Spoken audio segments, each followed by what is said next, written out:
चलिए देखते हैं आरबीडी पब्लिकेशन का जो खान सर का बुक है पॉकेट जी के समान ज्ञान, उसका हम लोग विश्व का भूगोल का चैप्टर नंबर 19 देखेंगे। यह चैप्टर अपने में बहुत ही इम्पोर्टेंट है। क्या है? जलमंडल। क्या है? जलमंडल। इसको हम लोग लाइन बाय लाइन देखते चलेंगे, ठीक है, पेज बाय पेज। चलिए स्टार्ट करते हैं। चैप्टर नंबर 19 है जलमंडल, विश्व का भूगोल। स्टार्ट करते हैं। क्या है? जलमंडल। पृथ्वी पर जल का वितरण देख लेते हैं कितना है, ठीक है। जलाशय आयतन यानी 10 लाख घन किलोमीटर में है। कुल प्रतिशत है। क्या है? कुल प्रतिशत। घन आयतन 10 लाख घन मीटर में है, ठीक है।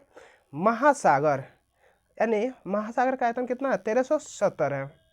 और कुल प्रतिशत कितना है? 97.25% है। हिमालय एवं हिमटोपी का आयतन कितना है? 29 है। और वहीं कुल प्रतिशत कहा जाए तो 2.025% है। भूमिगत जल कितना है? 9.5 है। और वहीं अर्थी क्या जाए प्रतिशत कितना? 0.68% है। झीले क्या है? झीलों की आयतन कितना है? 0.125 है, जबकि प्रतिशत क्या है? 0.01% है। अब है मृदा में नमी कितना है? 0.065% है। वहीं कुल प्रतिशत कितना है? 0.005% है। वायुमंडल कितना है? पृथ्वी आयतन कितना है? 0.013% है। और कुल कितना है? 0.001% है। नदी और नाले कितने हैं? 0.0017 है, जो कि और वहीं प्रतिशत कहा जाए 0.0001% है। जलमंडल कितना है? 0.0006006। वहीं प्रतिशत कहा जाए 0.4004% है। ये हमारा पृथ्वी पर जल का वितरण था, ठीक है। अब उसके बारे में देखते हैं। पर्यावरणीय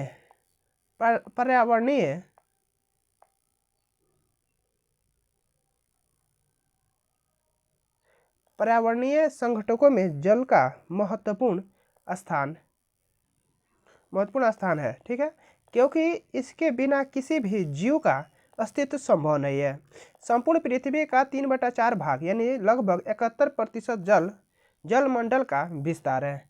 उत्तरी गोलार्ध का 60.7% और दक्षिणी गोलार्ध का 80.9% भाग महासागरों से ढका है, ठीक है। जलमंडल के सर्वाधिक बड़े घटक महासागर हैं। जलमंडल के अंतर्गत महासागर, सागर, खाड़िया और सम्मिलित है। आदि में क्या है? सम्मिलित है। अब है जलमंडल। अगला पॉइंट है जलमंडल वह बड़ा भाग जिसका कोई निश्चित सीमा न हो महासागर कहलाता है। जलमंडल का वह बड़ा भाग जो एक तरफ महासागर से मिला हो और तीन ओर से भूमि से घिरा, उसे समुद्र कहलाता है। समुद्र के स्थलीय भाग में प्रवेश कर जाने पर जो जल का क्षेत्र बनता है उसे खाड़ी कहते हैं। महासागरों की औसत ऊंचाई 840 मीटर तथा औसत गहराई 3800 मीटर तक होती है।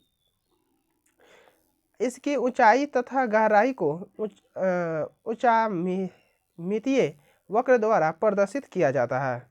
अब है तापमान एवं लवणता के बारे में। महासागरीय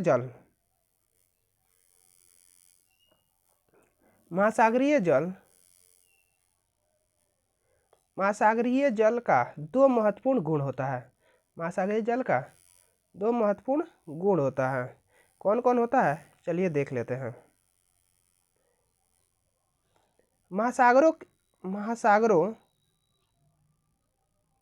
महासागरों के जल में लवण की मात्रा भूमिगत जल से अधिक होती है, जो 35 ग्राम प्रति घन मीटर होती है। इसी कारण महासागरों का जल खारा होता है। 20 डिग्री से 40 डिग्री उत्तरी अक्षांश और 10 डिग्री से 30 डिग्री दक्षिणी अक्षांशों के मध्य सबसे अधिक लवण पाई जाती है। महासागर के जल का तापमान लगभग 5 डिग्री सेंटीग्रेड से 33 डिग्री सेंटीग्रेड के बीच रहता है, जिसका औसत 26.7 डिग्री सेंटीग्रेड है। महासागरीय गर्त महासागरों के सबसे गहरे भाग होते हैं। महासागरीय सतह पर स्थल मंडल के ही स्वरूप घाटी, पहाड़ी, ढलान, मैदान आदि जैसे आकृतियां परिलक्षित होती है, जिसमें महागहरे समुद्री मैदान विश्व में सबसे समतल और चिकना क्षेत्र होता है। अब सपाट शीर्ष वाले समुद्री पर्वतों को गाई आटा कहते हैं। क्या कहते हैं? गाई आट कहते हैं। अब महासागरीय नितल को 4 भागों में बांटा जा सकता है। ठीक है। महाद्वीपीय निगमन तट, महाद्वीपीय कगार, समुद्री तट के सीमावर्ती उथले भाग को महाद्वीपीय निगमन तट, महाद्वीपीय कगार कहा जाता है। इसमें मुख्यतः स्थलीय निक्षेप जमा होते हैं। इनका ढाल 1 डिग्री से 30 डिग्री तक, गहराई 150 से 200 मीटर होती है। यह सागरीय भाग के कुल 7.5% क्षेत्रफल पर विस्तृत है। अब आर्कटिक महासागर। आर्कटिक महासागर में इनकी चौड़ाई अन्य महासागरों की तुलना में सर्वाधिक है। आर्कटिक महासागर का साइबेरिया शेल्फ दुनिया का सबसे बड़ा महाद्वीप शेल्फ है। अब महाद्वीपीय ढाल, महाद्वीपीय शेल्फ की समुद्र की ओर की सीमा को महाद्वीपीय ढाल कहते हैं। इसकी औसत गहराई 200 से 3000 मीटर तक होती है। इन्हें महाद्वीपों की अंतिम सीमा कहा जाता है। अब महाद्वीपीय उत्थान क्या है? महाद्वीपीय उत्थान महाद्वीपीय ढाल के बाद के समुद्री क्षेत्र का महाद्वीपीय उत्थान कहते हैं। इनका ढाल बहुत ही मंद होता है। क्या होता है? मंद होता है। अब एक गंभीर सागरीय मैदान, यह सागरीय द्रोणियों के मामूली ढलान वाले क्षेत्र होते हैं। यह 3000 से 6000 मीटर गहरा होता है। महासागरों की तली का लगभग 400% भाग इन्हीं मैदानों से घिरा है। नोट में है, महासागरीय तल को 3 प्रमुख भागों में विभाजित किया जाता है। पहला है महाद्वीपीय सीमा, दूसरा है गहरे समुद्री बेसिन, तीसरा है मध्य सागरीय कटक है। अब विश्व के सर्वाधिक तटीय सीमा वाले 10 देश देखते हैं। यानी विश्व के सर्वाधिक तटीय सीमा वाले 10 देशों के बारे में देखते हैं। सर्वाधिक सबसे ज़्यादा कौन सा करता है? कनाडा, जो कि 2080 किलोमीटर है, सीमा साझा करता है और अदर देशों से। नॉर्वे जो है 58,133 किलोमीटर, इंडोनेशिया 54,720 किलोमीटर, रूस 37,653 kilometre, Philippines 36,289 kilometre, Japan 29,751 kilometre, Australia 25,760 kilometre, USA 19,924 kilometre, Antarctica 17,968 kilometre, New Zealand 15,134 kilometre सीमा साझा करता है।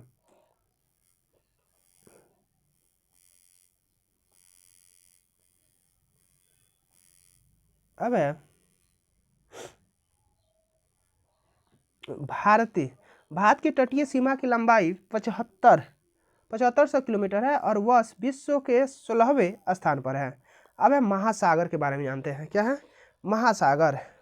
प्रशांत महासागर क्या है? प्रशांत महासागर यह विश्व का सबसे बड़ा और गहरा महासागर है, जिसकी आकृति त्रिभुज जैसी है। प्रशांत महासागर पृथ्वी के 1/3 क्षेत्रफल पर पश्चिम से पूर्व 16,000 किलोमीटर चौड़ाई, उत्तर में बेरिंग जलडमरू मध्य तथा दक्षिण में अंटार्कटिका महाद्वीप के मध्य 14,880 किलोमीटर लंबाई में एक त्रिभुजाकार रूप में फैला है।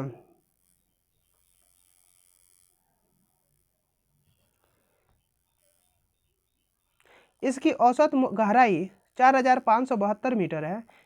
इसका क्षेत्रफल 16,57,23,740 वर्ग किलोमीटर है। प्रशांत महासागर को पैंथालासा का अवशिष्ट भाग माना जाता है। इस महासागर का नामकरण फर्डिनेंड मैगलन द्वारा किया गया। अब यह कॉकलैंड द्वीप समूह व दक्षिण अमेरिकी मुख्य भूमि के मध्य मैगलन जल संधि स्थित है।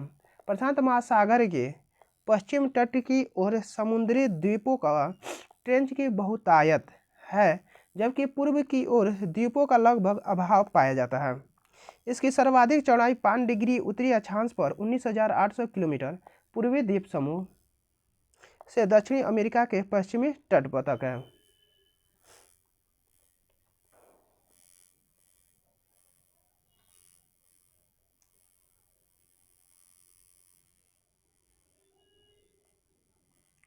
अब प्रशांत महासागर में पश्चिम की ओर अपेक्षाकृत चौड़े निगमन तट पाए जाते हैं, जिनका औसत चौड़ाई 160 से 1600 किलोमीटर तक है।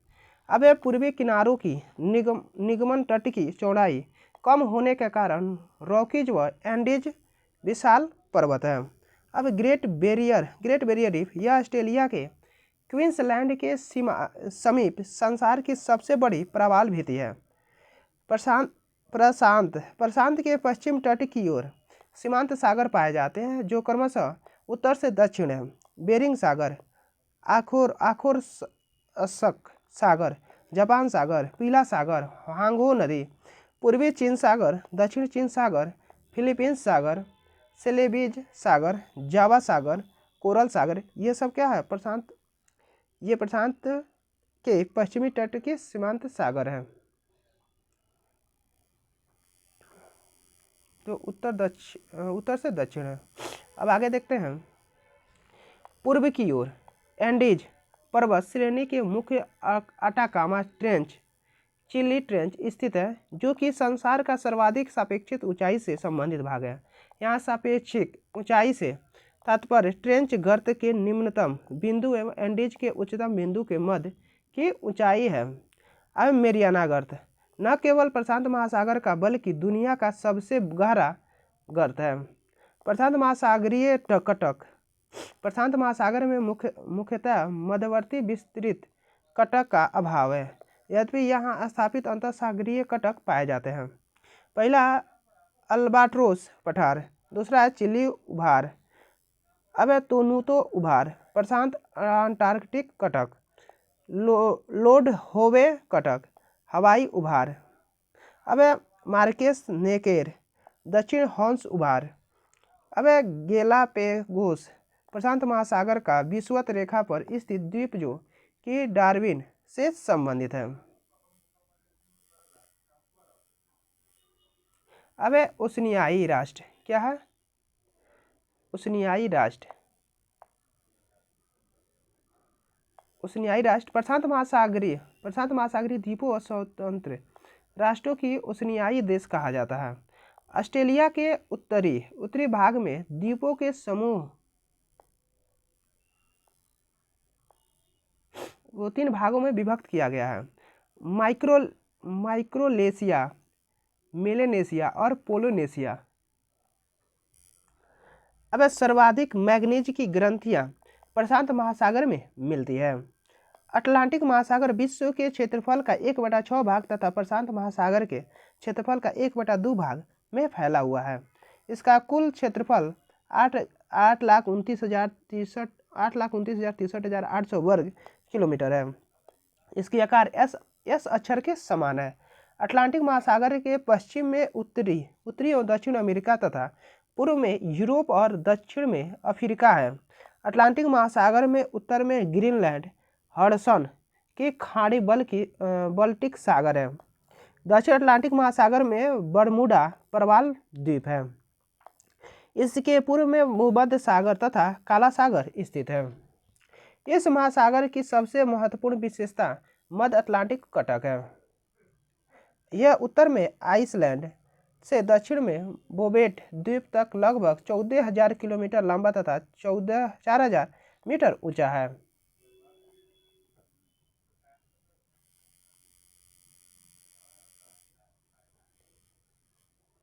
अब मध्य अटलांटिक कटक का संबंध ज्वालामुखी क्रिया से है। इसकी अनेक चोटियां जल से ऊपर उठकर छोटे छोटे द्वीपों का रूप धारण कर चुकी है। इसके प्रमुख उदाहरण है ओजर्स का पाइको द्वीप, केप वर्दे द्वीप तथा भूमध्य रेखा के समीप सेंट पॉल द्वीप समूह। यह कटक 55 डिग्री से उत्तरी अक्षांश के पास अधिक चौड़ा हो जाता है। यहाँ इसे टेलीग्राफ पठार के नाम से भी जाना जाता है। विषुवत रेखा के निकट रोमांस ट्रैच इससे दो भागों में बांटता है। उत्तरी भाग डॉल्फिन श्रेणी तथा दक्षिणी भाग चैलेंजर श्रेणी कहलाता है। अब व्यापार के दृष्टिकोण से अटलांटिक महासागर विश्व का सर्वाधिक व्यस्त मार्ग है। प्यूरोफिको 8605 किलोमीटर अटलांटिक महासागर का सबसे गहरा गर्त है। हिंद महासागर के उत्तर में एशिया महाद्वीप, दक्षिण में अटलांटिक महाद्वीप, पूर्व में ऑस्ट्रेलिया महाद्वीप तथा पश्चिम में अफ्रीका महाद्वीप है। इसका कुल क्षेत्रफल 7,34,25,500 वर्ग किलोमीटर है। यह दुनिया का तीसरा सबसे बड़ा महासागर है।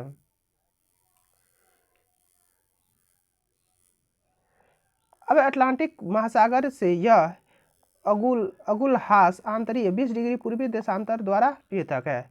वैज्ञानिकों के अनुसार यह सागर गोंडवाना लैंड का भाग है, जो इंडो ऑस्ट्रेलिया प्लेट में धंसाव के कारण निर्मित हुआ है। हिंद महासागर के पश्चिम की ओर अर्थात अफ्रीका के पूर्वी तटीय भाग की ओर निगमन तटों की चौड़ाई अधिक है। भारतीय प्रायद्वीपों के पश्चिमी तट में निमज्जन के कारण निर्मित शेल्फ अपवाद स्वरूप चौड़ा रह गया है। अब इसके उत्तर पश्चिम तथा उत्तर में ओमान की खाड़ी तथा लाल सागर, अरब सागर तथा बंगाल की खाड़ी स्थित है।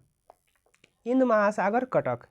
अब कारगुलेन कटक यानी हिंद महासागर का मध्यवर्ती मुख्य कटक, जिसके स्थानिक अन्य नाम भी है। अब सोकोत्रा कटक यानी अफ्रीका हॉर्न की प्रशासित कारगुलेन की उत्तर पश्चिम शाखा, जो कि विशिष्ट वनस्पति द्वीप क्षेत्र के लिए जानी जाती है। अब है चौगोस सोकोत्रा यानी कारगुलेन की उत्तर पूर्व शाखा। इसी कटक पर स्थित डिएगो गार्सिया नामक द्वीप ब्रिटेन में अमेरिका को 1974 में लीज पर दे दिया और यूएसए ने इस परमाणु संपन्न युद्धपोत ने नौ सैनिक अड्डा निर्मित कर दिया। हिंद महासागर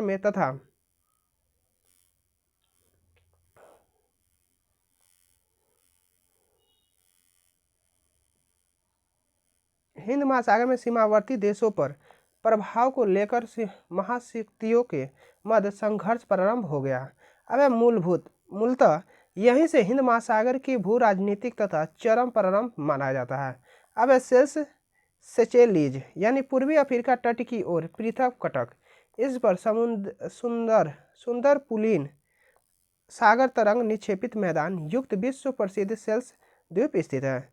अब चौगोस सेंट पॉल कटक, सेंट पॉल एम्स्टर्डम कटक, दक्षिण पूर्वी इंडियन ड्रीज, कारगुलेन गार्सबर्ग कटक हिंद महासागर के मध्यवर्ती कटक की दक्षिण पश्चिम शाखा है।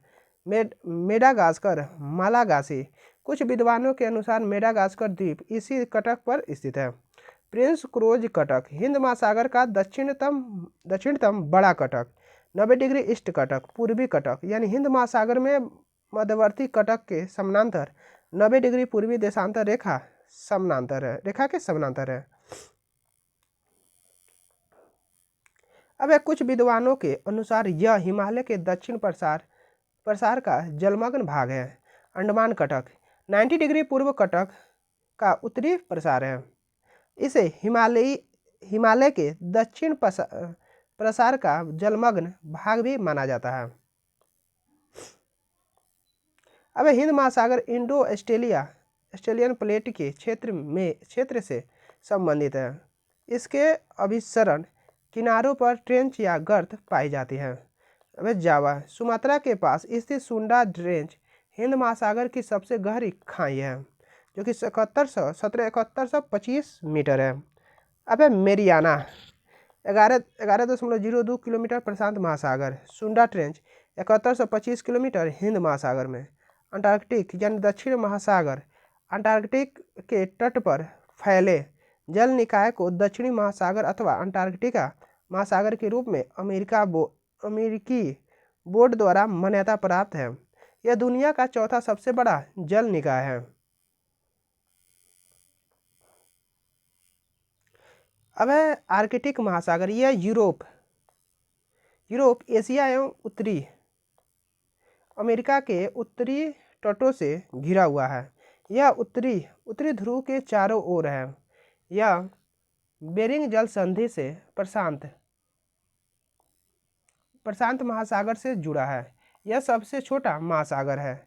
अब है सेलिबीज सागर, इसी का भाग है। किसका? आर्कटिक महासागर है, यानी सेलिबीज सागर जो है आर्कटिक महासागर का भाग है। अब हम महासागरीय जलधाराएं देखते हैं। क्या है? महासागरीय जलधाराएं। सागरों एवं महासागरों की सतह पर जल की एक निश्चित दिशा में प्रवाह होने की गति को धारा कहते हैं। समुद्र जल जब एक ही दिशा में अधिक वेग से बढ़ता है तो उसे धारा कहते हैं। जैसे अल नीनो धारा, इसकी गति 28 से 42 किलोमीटर पर घंटा होती है। जब पवन के तेज प्रवाह से सागर की ऊपरी सतह का जल धीमी गति से गति करने लगता है तो उसे प्रवाह यानी ड्राफ्ट कहते हैं। जैसे दक्षिण एवं उत्तरी अटलांटिक प्रवाह। समुद्री जल का अधिक तीव्र गति से एक निश्चित दिशा में भूपृष्ठीय नदियों की तरह गतिमान होता है तो उसे विशाल धारा कहते हैं। जैसे गल्फ स्ट्रीम। धाराओं के प्रकार। गर्म धारा, जो जल धाराएं निम्न अक्षांशों भूमध्य रेखा से उच्च अक्षांशों ध्रुवों की ओर प्रवाहित होती है, गर्म जलधाराएं कहलाती है। इन जलधाराओं का तापमान गर्म के मार्ग में आने वाले जल के तापमान से अधिक होता है। अतः ये धारा जिन क्षेत्रों की ओर चलती है वहाँ का तापमान बढ़ा देती है। अब है ठंडी धारा।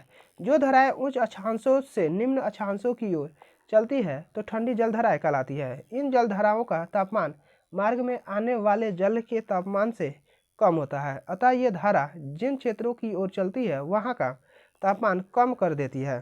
पृथ्वी की परिभ्रमण गति धाराओं की दिशा को प्रभावित करती है। धाराओं के उत्पन्न होने के कारण पृथ्वी का घूर्णन गति। दूसरा है वायुदाब एवं पवन। तीसरा है सागर की लवणता में अंतर, तट रेखा का आकार, घनत्व में अंतर, तापमान की भिन्नता, प्रचलित हवाएं। उत्तरी गोलार्ध की जलधाराएं अपनी दाईं ओर तथा दक्षिणी गोलार्ध की जलधाराएं अपनी बाईं ओर प्रवाहित होती है। यह कोरियोलिस बल के प्रभाव से होता है।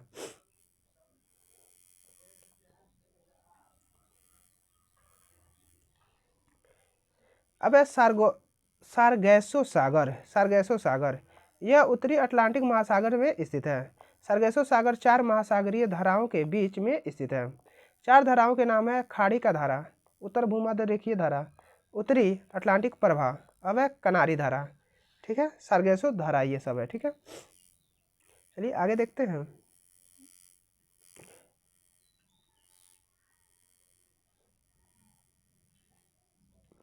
यह बहुत शांत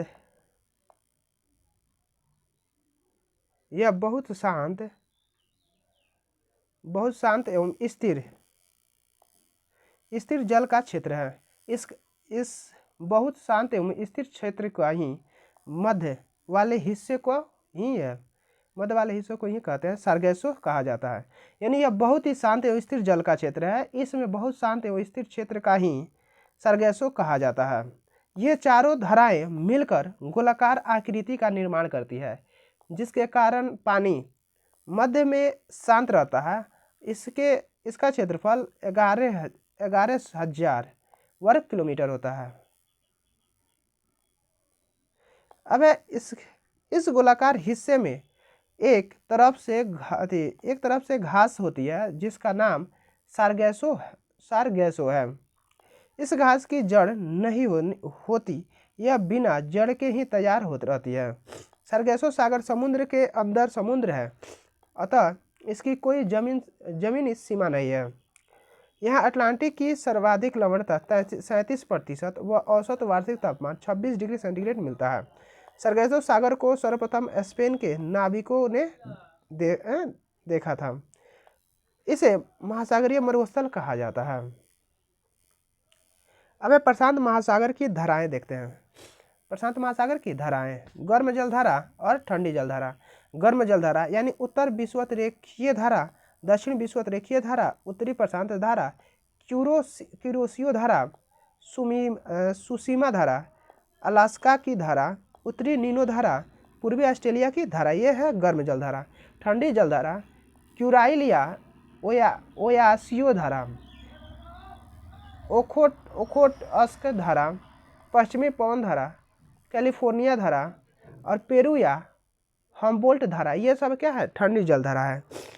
अब देखते हैं अटलांटिक महासागर की जलधाराएं। गर्म जलधाराएं और ठंडी जलधाराएं। गल्फ स्ट्रीम गर्म जलधाराएं। गल्फ स्ट्रीम ब्राजील धारा, उत्तर विषुवत रेखीय धारा, विपरीत विषुवत रेखीय धारा, दक्षिण विषुवत रेखीय धारा, फ्लोरिडा धारा। ये क्या ना गर्म जलधारा है। ठंडी जलधारा जिसे वेनेजुएला जलधारा, किनारी की धारा, लेब्राडोर की धारा, फॉकलैंड की धारा, ऑकलैंड अंटार्कटिका प्रवाह होता है, दक्षिण अटलांटिक महासागर प्रवाह होता है ठंडी जलधारा। अब हिंद महासागर की धाराएं। गर्म जलधाराएं, अगुलहास धारा, मोजाम्बिक धारा, मेडागास्कर जलधारा, दक्षिण पश्चिम मानसून धारा, उत्तर पूर्वी मानसून धारा, दक्षिण विषुवत रेखीय जलधाराएं क्या है? गर्म जल धाराएं हैं।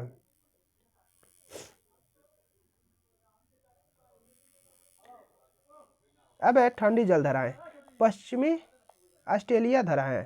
नोट है, हिंद महासागर की ग्रीष्मकालीन मानसून की जलधारा गर्म एवं परिवर्तनशील जलधारा है एवं शीतकालीन मानसून प्रवाह ठंडी एवं परिवर्तनशील जलधारा है। महासागरीय धाराओं का प्रवाह। गर्म जलधाराएं अत्यधिक ठंडे भागों में पहुंचकर वहां के तापमान को नियंत्रित करती है तथा वहां अधिक ठंड नहीं पड़ने देती है। ठंडी जलधाराएं भी जब अत्यधिक गर्म भागों में पहुंचती है तो वहां के तापमान को नियंत्रित करके वहां तापमान अत्यधिक नहीं होने देती है। और गर्म और ठंडी धाराएं जिस स्थान पर मिलती है उस स्थान को कुहरा पड़ता है। इसी के साथ वहां पर मछली पकड़ने के विशाल क्षेत्र बनते हैं। धाराओं द्वारा मछलियों के लिए प्लैंकटन घास लाया जाना मछलियों के लिए उपयुक्त स्थिति है। जैसे न्यूफाउंडलैंड के समीप ही गल्फ स्ट्रीम गर्म एवं लेब्राडोर ठंड जलधाराएं मिलती है। इसी कारण यहाँ मत्स्य उत्पादन का प्रसिद्ध क्षेत्र ग्रैंड बैंड का निर्माण होता है। अब इसी प्रकार डागर बैंक उत्तरी सागर यूरोप एवं जॉर्ज बैंक आदि हैं। अब मत्स्य उत्पादन क्षेत्र का विकास भी गर्म और ठंडे जलधाराओं के मिलन से होता है। अब एल नीनो ला नीना प्रभाव। एल नीना का गर्म जलधारा जिसका उत्पत्ति पेरू के पश्चिम तटवर्ती क्षेत्र में होता है, जबकि लाल नीनो का ठंडी जलधारा है। इसकी उत्पत्ति भी पेरू के पश्चिम तटवर्ती क्षेत्र में ही होता है। जब भी एल नीनो प्रभाव में होता है तब पूर्वी प्रशांत महासागर के तटीय क्षेत्रों में भारी बारिश होती है, जबकि पश्चिमी प्रशांत महासागर के तटीय क्षेत्र सूखे से ग्रस्त सख्त रहते हैं। इसके विपरीत जल ला नीनो प्रभावित रहता है तो पश्चिमी तट पर बारिश तथा पूर्वी तट पर सूखे की स्थिति बनती है। इसी प्रकार एल नीनो भारतीय मानसून के प्रतिकूल तथा लाल नीनो इसके अनुकूल है।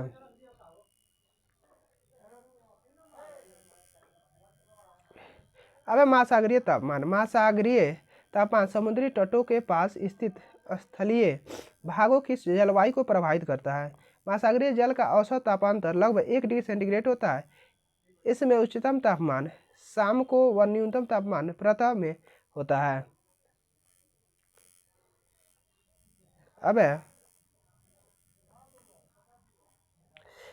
अगस्त में महासागरीय जल का तापमान उच्चतम वार्षिक स्तर तथा फरवरी में महासागरीय जल का न्यूनतम वार्षिक स्तर दर्ज किया जाता है। अब आकार में अंतर के कारण अटलांटिक महासागर में वार्षिक तापांतर प्रशांत महासागर की अपेक्षा अधिक होता है। जब अक्षांश बढ़ते हैं तो तापमान 0.5 डिग्री सेंटीग्रेड प्रति अक्षांश घटता है। इसी कारण महासागरीय जल का तापमान भूमध्य रेखा पर अधिकतम तथा ध्रुवों पर न्यूनतम होता है। दक्षिणी गोलार्ध का औसत वार्षिक तापमान 16 डिग्री सेंटीग्रेड तथा उत्तरी गोलार्ध का औसत वार्षिक तापमान 19 डिग्री सेंटीग्रेड होता है। उत्तरी गोलार्ध में स्थल की अधिकता दक्षिणी गोलार्ध में पानी की अधिकता के कारण तापमान वितरण में असमानता रहती है। महासागरीय सतह पर जल का औसत तापमान 27 डिग्री सेंटीग्रेड होता है लगभग। महासागरीय लवणता, सागरीय लवण के भार व उसमें घुले हुए पदार्थों के भार के अनुपात को सागरीय लवणता कहते हैं। यह ग्राम प्रति हजार या ग्राम पर केजी के रूप में व्यक्त किया जाता है।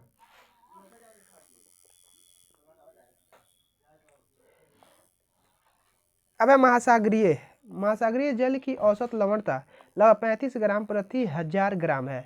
कर्क तथा मकर रेखाओं वाले क्षेत्रों में लवणता अधिक जबकि ध्रुवों पर कम है। लवणता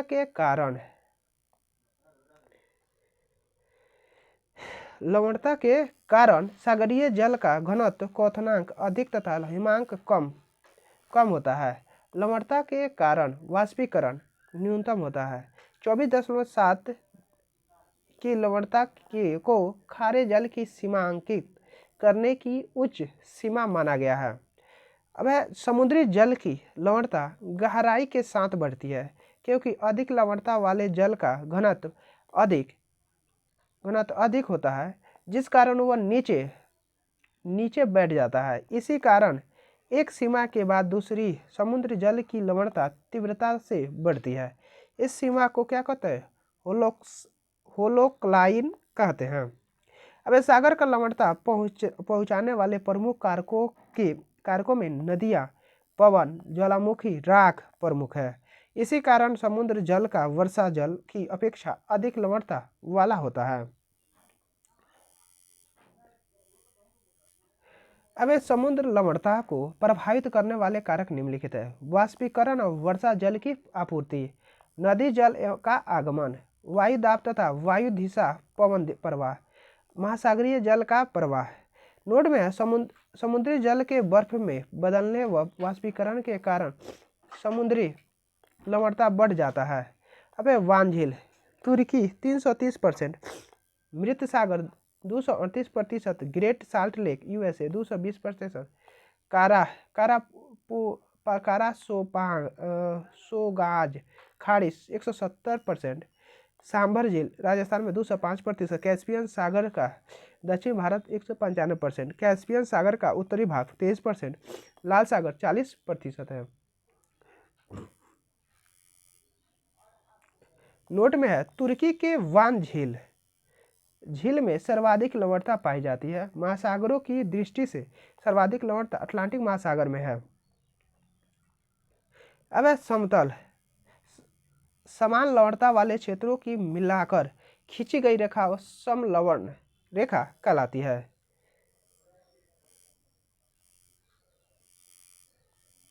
अब देखते हैं प्रवाल भीति क्या है। प्रवाल भीतियां, प्रवाल भीतियों का निर्माण मूंगा जीवों के अस्थि पंजरों के समेकन व संयोजन से होती है। प्रवाल विकास के लिए 20 डिग्री से 25 डिग्री सेंटीग्रेड तापमान तथा 200 मीटर की गहराई, स्वच्छ जल एवं औसत सागरीय लवणता 35% होनी चाहिए। अब प्रवाल भीतियों से युक्त उष्णकटिबंधीय महासागरों में पाए जाने वाले भिन्न द्वीप प्रवाल द्वीप कहलाते हैं। प्रवाल भीतियाँ 3 प्रकार की होती है। तटीय प्रवाल भीतियाँ, अवरोधक प्रवाल भीतियाँ। तटीय प्रवाल भीतियाँ जो है महाद्वीपों के किनारे व द्वीपों के किनारे निर्मित होने वाली प्रवाल भीति है, जो कि तटीय प्रवाल भीति कहलाती है। उदाहरण है मकालद्वीप, दक्षिण फ्लोरिडा, मलेशिया, मन्नार की खाड़ियाँ। अवरोधक प्रणाली भीति यानी बैरियर रीफ, सागरीय तट से दूर पर उसके समानांतर स्थित बृहदाकार प्रवाल भित्तियों को अवरोधक प्रवाल भित्ति कहते हैं। सबसे बड़ी प्रवाल भित्ति ऑस्ट्रेलिया, लंबाई 1900 किलोमीटर है, चौड़ाई 160 किलोमीटर है, उत्तर पूर्वी तट पर स्थित ग्रेट बैरियर रीफ है। अब वलयाकार प्रवाल भित्ति अटोली यानी द्वीपनुमा जलमग्न पठार के चारों ओर अंडाकार रूप में पाई जाती है। घोड़े की नाल की आकार वाली प्रवाल भित्ति को एटाल कहते हैं।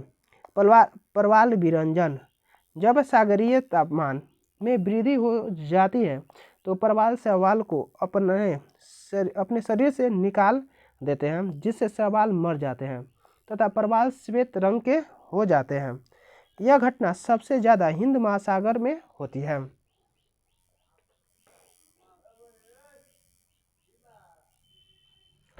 अब विश्व के प्रमुख महासागरीय गर्त। मरियाना गर्त प्रशांत महासागर मरियाना द्वीप के दक्षिण पूर्व में है, या मरियाना गर्त या चैलेंजर गर्त बोलते हैं। मरियाना द्वीप के दक्षिण पूर्व में, जो कि 11,033 मीटर है। टोंगा गर्त प्रशांत महासागर दक्षिणी प्रशांत यानी 10,882 मीटर है। कारमांडेक गर्त यानी प्रशांत महासागर न्यूजीलैंड के उत्तर पूर्व में है। फिलीपीन गर्त यानी प्रशांत महासागर के फिलीपीन के पूर्वी तट पर है। क्यूराइल गर्त यानी प्रशांत महासागर के क्यूराइल द्वीपों के निकट है। न्यू हेराल्ड गर्त प्रशांत महासागर के ऑस्ट्रेलिया के उत्तर पूर्व में है। अब जापान गर्त प्रशांत महासागर के जापान के पूर्वी तट के समानांतर है। पेरू चिली गर्त प्रशांत महासागर दक्षिणी अमेरिका के पश्चिमी तट पर है। अपलेशियन गर्त यानी प्रशांत महासागर के उत्तरी प्रशांत महासागर में है। मध्य अमेरिका गर्त प्रशांत महासागर के मैक्सिको के पश्चिमी तट पर है। प्यूर्टोरिको गर्त अंध महासागर में है। प्यूर्टोरिको द्वीप के निकट है, 8392 मीटर है। अब रोमसे गर्त यानी अंध महासागर मध्य अंध महासागर है। केमन गर्त यानी अंध महासागर पश्चिमी कैरेबियन सागर है। सुंडा गर्त हिंद महासागर में सुमात्रा द्वीप के दक्षिण तट पर 8152 मीटर है। यूरेशियन आर्कटिक महासागर 5450 मीटर गहरा है। नोट, आज तक का सबसे गहरा प्रवेदन आर्कटिक महासागर में कोला क्षेत्र में 12 किलोमीटर गहराई तक किया गया है। अब विश्व की प्रमुख जल संधियां देख लेते हैं।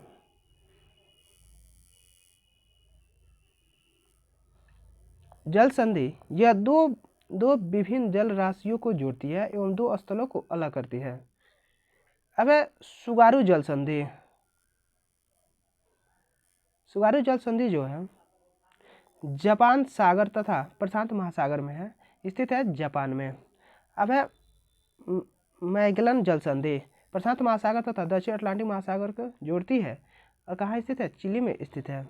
जिब्राल्टर जल संधि भूमध्य सागर तथा अटलांटिक महासागर को जोड़ती है और यह स्पेन तथा मोरक्को में स्थित है। हडसन जल संधि हडसन की खाड़ी तथा अटलांटिक महासागर को जोड़ती है और कहाँ? कनाडा में स्थित है।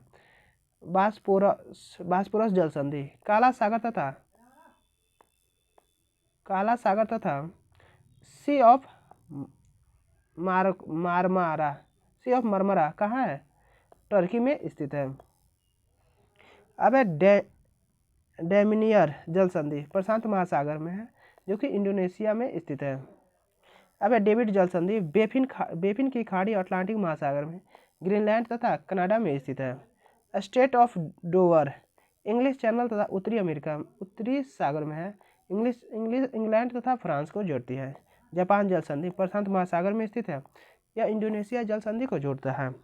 फ्लोरिडा जल संधि मैक्सिको की खाड़ी तथा अटलांटिक महासागर को जोड़ता है। संयुक्त राज्य अमेरिका तथा क्यूबा को जोड़ता है। स्ट्रेंच ऑफ हॉर्मुज यानी फारस की खाड़ी तथा ओमान की खाड़ी को जोड़ता है। ओमान या ईरान को जोड़ता है, वह स्थित है ओमान या ईरान में।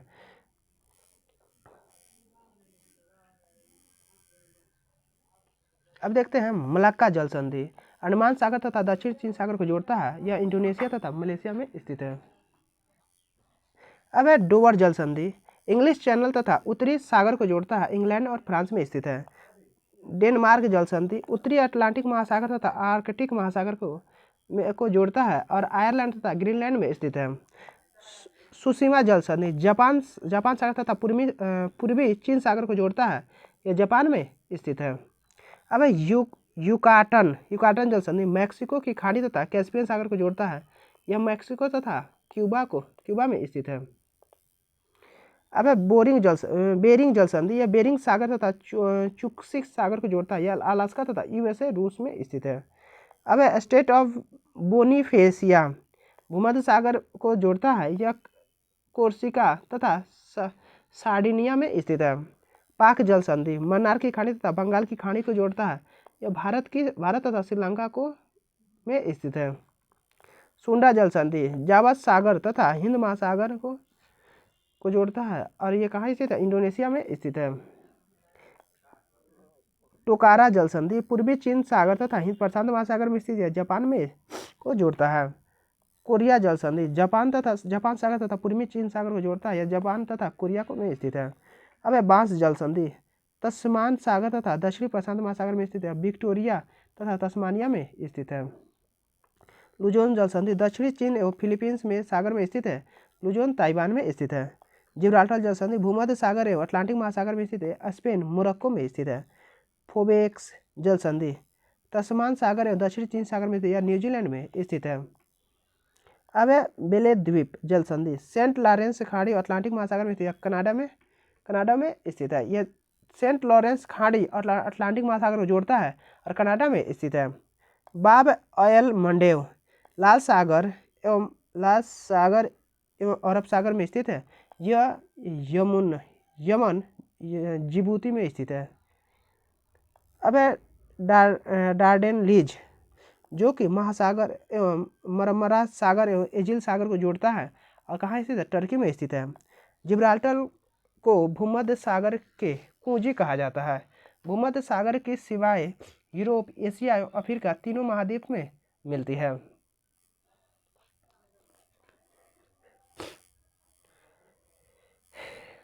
अब जलडमरू मध्य देखते हैं। जलडमरू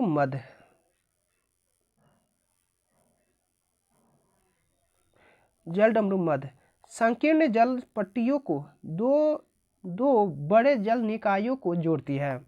स्थल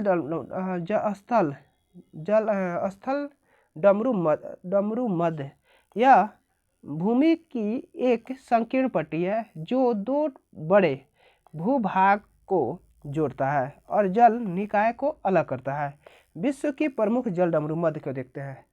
पाक जलडमरू यह मन्नार एवं बंगाल की खाड़ी को जोड़ती है और भारत और श्रीलंका में स्थित है। लुजोन जल संधि जलडमरू मध्य यह दक्षिणी चीन एवं फिलीपींस सागर को जोड़ती है और ताइवान और फिलीपींस में स्थित है। बेरिंग जल संधि बेरिंग सागर एवं चुस्की सागर में स्थित है और अलास्का रूस में स्थित है। डेविड जल संधि बेफिन की खाड़ी और अटलांटिक महासागर को जोड़ती है और ग्रीनलैंड और कनाडा में स्थित है।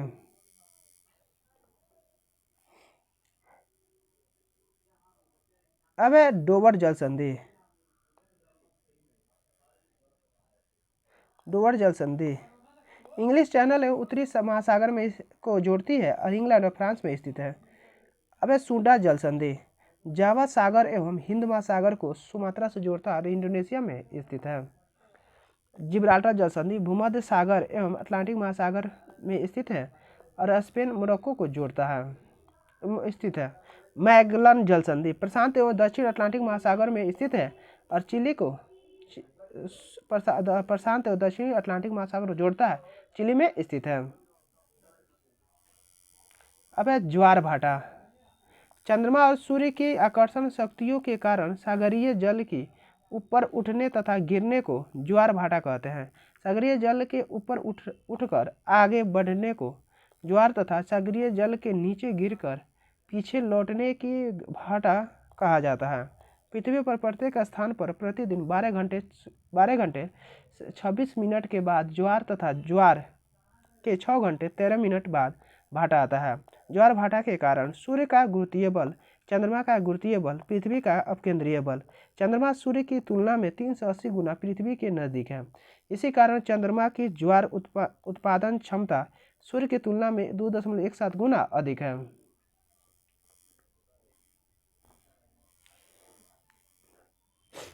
अब ज्वार के प्रकार।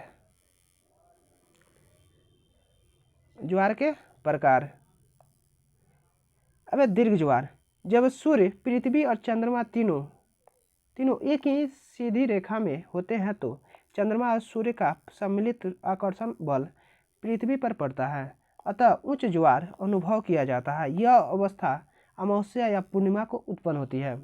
अब लघु ज्वार, यह अवस्था उस समय उत्पन्न होती है जब चंद्रमा और सूर्य पृथ्वी से समकोण बनाते हैं। यह अवस्था समतापी या अष्टीय होती है। इस कारण सूर्य और चंद्रमा पृथ्वी के जल को भिन्न भिन्न दशाओं की ओर प्रभावित करते हैं, तो ज्वार की ऊंचाई कम होती है। इसे लघु ज्वार कहा जाता है।